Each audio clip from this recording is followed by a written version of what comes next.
શું ઘટના ઘટી? આજે સાંજે હું મારું કામ પતાવીને સાંજે 7:30 પોણા 8 વાગે હું મારા ઘરે પહોંચ્યો ત્યારે મારા ઘરે 40-50 જણાનું ટોળું ધસી આવ્યું હતું અને મારા જોડે સવાલ જવાબ કરવા લાગ્યા કે તમે અમારું નામ પોલીસ માટે કેમ આપ્યું, સરપંચને કેમ તમે વિડીયો મોકલાવ્યો, તેવા મારા જોડે સવાલ જવાબ કરવા લાગ્યા. કયા કારણ છે?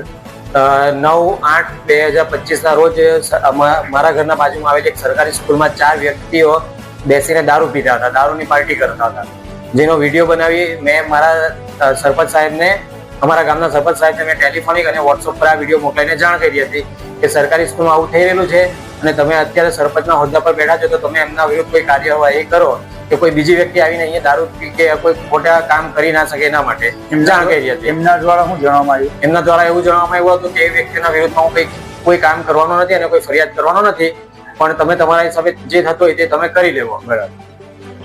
પછી આજે જે વ્યક્તિઓ મારા ઘરે આવ્યા હતા એ લોકો એવું કહે છે કે તમે સરપંચને અમારો વિડીયો બનાવીને કેમ મોકલાવો છો?